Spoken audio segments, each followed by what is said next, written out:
In this video, I want to talk about everybody coming from this crossover, from the new equips to the older units, even the new character, and just talk about how worth is it, how much value is this crossover bringing. I will go ahead and preface this that this crossover is a bit of an older crossover compared to what we've gotten in recent times with Kenshin, Summer Fate, and even the new version of Kill la Kill. Like, for example, majority of this crossover are Awoken characters. There's not too many Ascended characters.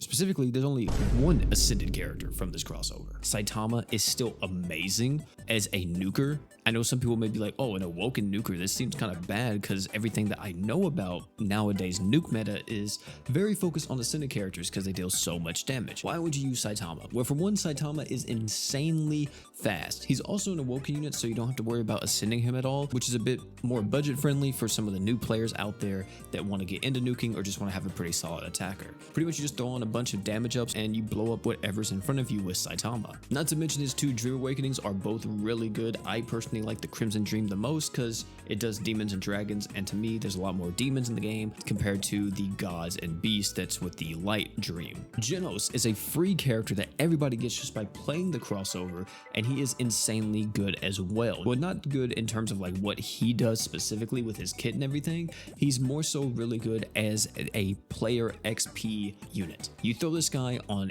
any crest farming team in the game, just have him on the team and you get additional XP. Additional XP is always very beneficial because the more XP you have means that the more you level up, and the more you level up means the more stamina you have. If you're able to fulfill all the conditions like running Genos, and if you run Fusion Craft equipped that has player XP up on it, or the unit itself has the crest effect player XP up, you're getting like so much additional XP, it's not even funny. It's gonna be around like 160+% depending on what all you have on the team. TT is still an okay magic breaker. I really don't like her too much anymore. She's just kind of there. However, all of these characters are getting true weapons, and her true weapon is actually pretty solid, giving her a ton of additional break power, and it also has a pretty high break value at 6k. So maybe she's going to see a bit more use than what she did previously. Sonic, I do not like him in the current era, in the current iteration of him. I feel like he's just way too weak. He doesn't do a lot of damage at all, and I would prefer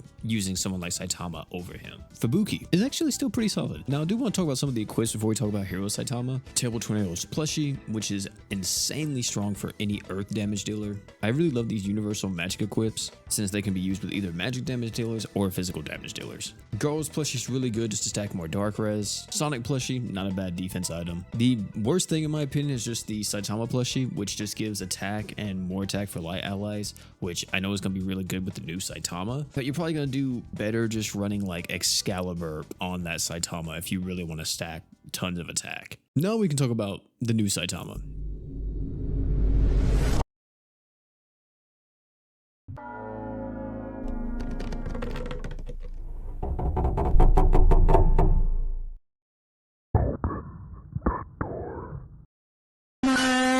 This Saitama is pretty much the old Saitama that you know and love, just with a bunch of extra stuff on top. Like, he now has a barrier and DR that he's able to provide to the team. He's also able to possibly get off a super art with a skill use if you're in the fight for long enough, since his skill stacks art gauge, and every time you use the skill becomes more and more potent. Eventually you can get to where it gives you 300 art gauge just by pressing it. Very, very strong. It's gonna take you a very long time to get to that point, but if you do, it'd be kind of cool just to press it and then just instantly go into a super art and just have fun with that. One of my favorite things about this Saitama though is the ratio passive. A lot of units have the ratio passive, but his ratio passive is, I think, the highest in the game. I could be wrong about that now because other units have came out, but I'm pretty sure Saitama does have the highest ratio passive in the game. And his ratio passive is at 3% damage per 100 attack. So he's going to be hitting insanely hard, doing crazy amounts of deeps.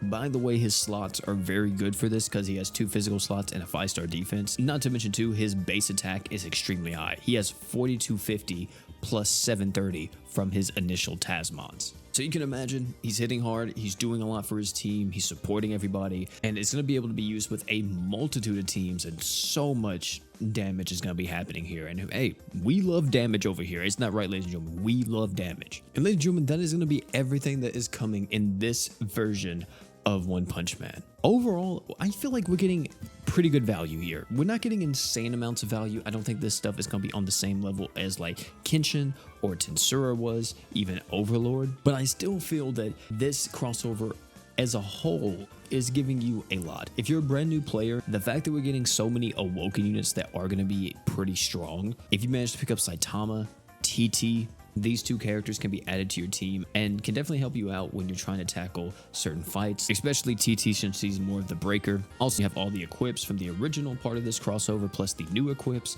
A lot of stuff here is going to be very beneficial for all levels of play, and not to mention Hero Saitama, which is, I would say, more of the veteran unit here. He's going to be good if you're brand new to the game too, or, you know, intermediate, been playing the game for a few months or whatever. But definitely, if you have like some of the teams that make him look like he's the best unit in the game, you're going to have a lot of fun with this guy. Either way though, you guys tell me down below, are you going to be summoning on this crossover or not? You already know your boy OP will be there the second it goes live. But hey, I would love to hear your thoughts down below in the comment section. If you enjoyed this video though, have to check out this video popping on the screen right now. It's a video detailing some of the best Awoken units to use in nowadays meta. So if that interests you, I highly recommend you click on that. I'll meet you over there. And one more thing before you leave, don't forget to drink water.